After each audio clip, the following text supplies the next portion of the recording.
Assalamu alaikum and good morning, dear students. Have a very blessed Friday. I hope you are fine. Welcome to your science class, and I am your science teacher, Ms. Nida Zamurd. Students, open page number 111, triple one. Today we will discuss last topic of lesson number 5, microorganisms. Topic is microorganisms and decomposition.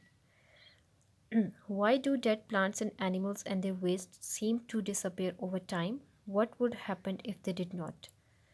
देखिए इस तरह से क्या होता है कि dead plants या animals और उनके वेस्ट कुछ अरसे के बाद क्या होते हैं, डिसअपियर हो जाते हैं। उनकी डेड बॉडीज़ या उनके वेस्ट मटेरियल डिसअपियर हो जाता है। अगर वो डिसअपियर ना हो तो क्या हो, दो क्वेश्चंस हैं कि क्यों डिसअपियर हो जाता है और अगर वो डिसअपियर ना हो तो क्या हो। देखिए अगर डिसअपियर ना हो तो सीधी सी बात है, इट्स वेरी क्लियर कि ज़मीन पे डेड बॉडीज़ का ढेर लग जाएगा। ठीक है, कोई भी प्लांट है, कोई भी एनिमल है, डेड प्लांट या एनिमल या उनके वेस्ट मटेरियल, उसका क्या होगा, ज़मीन पे ढेर लग जाएगा, स्मेल होगी, पोल्यूशन कॉज होगी। ठीक है, और बहुत सारे मसाइल पैदा होंगे उस गंदगी के ऊपर, उनकी डेड बॉडीज़ के ऊपर मक्खियाँ मच्छर वगैरह जो होंगे वो प्रोड्यूस होंगे और वो बहुत ज़्यादा फिर बीमारियाँ फैलाएंगे। सो बहुत सारे मसले मसाइल हैं।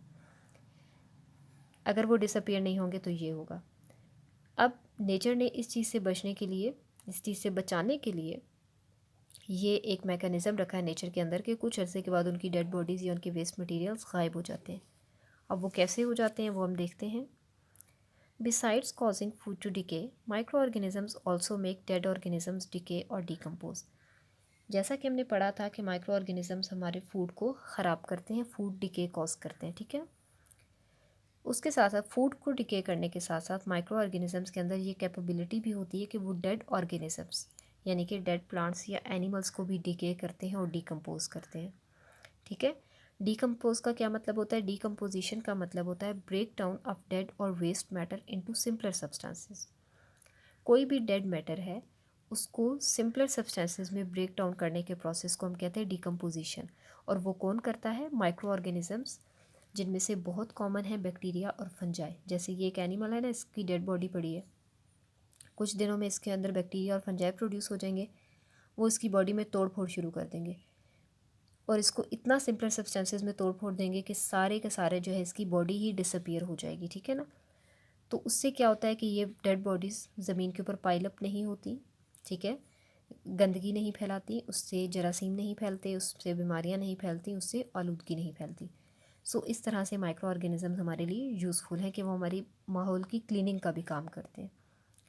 Many types of bacteria and fungi are important decomposers. ठीक है, एज आई टोल्ड यू कि बहुत सारे बैक्टीरिया और फंजाई क्या हैं, इंपॉर्टेंट डिकम्पोजर्स हैं। वो क्या करते हैं? डेड और वेस्ट मैटर को सिंपलर सब्सटेंसेस में ब्रेक डाउन करते हैं।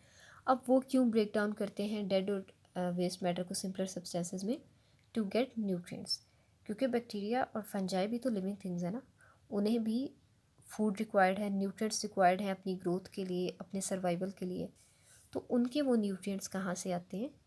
डेड बॉडीज़ से, डेड प्लांट्स, डेड एनिमल्स या उनके वेस्ट मटेरियल से। ठीक है, तो उस तरह से माइक्रो ऑर्गेनिजम्स को भी फ़ायदा होता है, वो अपना फूड और न्यूट्रिएंट्स ऑब्टेन करते हैं और हमारा फ़ायदा क्या होता है कि हमारा माहौल साथ साथ साफ़ होता रहता है। ठीक है, अब जब जब भी डिकम्पोजर्स किसी भी चीज़ को, प्लांट को या एनिमल को डिकम्पोज करते हैं न्यूट्रिएंट्स लेने के लिए, तो वो सारे के सारे न्यूट्रिएंट्स यूज़ नहीं करते, क्योंकि डिकम्पोजर्स क्या हैं? बैक्टीरिया और फंजाई माइक्रो ऑर्गेनिजम्स हैं, उनकी इतनी ज़्यादा तो कोई रिक्वायरमेंट है नहीं। ठीक है, वो क्या करते हैं? वो सिर्फ एक small amount of nutrients absorb करते हैं। एक अगर इतना बड़ा एनिमल है, उसकी डेड बॉडी है, उसके अंदर कितने ज़्यादा न्यूट्रिएंट्स होंगे। ठीक है, तो उसमें से सिर्फ small amount of nutrients bacteria और फंजाई एब्जॉर्ब करते हैं। बाकी के जो न्यूट्रिएंट्स होते हैं they are released into the environment, वो माहौल में रिलीज़ हो जाते हैं। Some of these nutrients are absorb by plants through their roots. ठीक है, जिस जगह पर, जिस ज़मीन में डिकम्पोजिशन होती है प्लांट्स या एनिमल्स की, वो ज़मीन बहुत फर्टाइल होती है, that is rich in nutrients. Rich in nutrients क्यों है? क्योंकि वहाँ पर बैक्टीरिया और फंजाई ने किसी भी डेड प्लांट या एनिमल की डिकम्पोजिशन की है, small amount of nutrients bacteria और फंजाई ने एब्जॉर्ब कर लिया, बाकी के न्यूट्रिएंट्स उस ज़मीन का हिस्सा बन गए हैं। ठीक है, तो उनमें उन न्यूट्रिएंट्स को फिर प्लांट्स अपनी रूट्स के ज़रिए एब्जॉर्ब करते हैं और वो न्यूट्रिएंट्स दोबारा प्लांट्स में आ जाते हैं। फिर जो एनिमल्स उन प्लांट्स को खाएंगे वो न्यूट्रिएंट्स उन एनिमल्स के अंदर चले जाएंगे और फिर उन एनिमल्स की जब डेथ होगी तो वो न्यूट्रिएंट्स दोबारा से ज़मीन का हिस्सा बन जाएंगे। इस तरह से आप कह सकते हैं कि न्यूट्रिएंट्स जो होते हैं डेड प्लांट्स और एनिमल से उनकी रिसाइकलिंग होती रहती है। ठीक है। ड्यूरिंग डिकम्पोजिशन के दौरान कार्बन डाइऑक्साइड और वाटर वेपर्स भी रिलीज होते हैं एनवायरनमेंट में। What do plants use carbon dioxide for? आप सबको पता है कि प्लांट्स कार्बन डाइऑक्साइड क्यों यूज़ करते हैं, क्यों करते हैं? For the photosynthesis.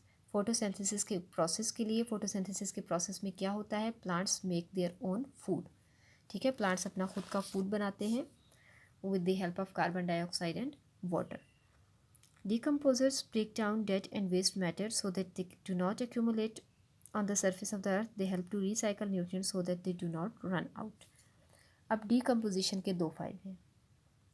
एक फ़ायदा तो ये है कि डेड और वेस्ट मैटर को वो डिकम्पोज कर देते हैं, ब्रेक डाउन कर देते हैं, ताकि वो ज़मीन की सरफेस पर एक्यूमुलेट ना हो, पाइल अप ना हो। ठीक है, वो वेस्ट मटेरियल ज़मीन की सतह पर इकट्ठा ना हो जाए। ठीक है, जैसे कि मैंने आपको बताया बहुत सारे मसाइल होते हैं इससे। सेकेंडली क्या है कि न्यूट्रिएंट्स रिसाइकल होते रहते हैं और न्यूट्रिएंट्स की इस तरह से माहौल में कमी नहीं होती। ठीक है। So here lesson number 5 is completed. That was all about today. Thank you so much. Allah Hafiz.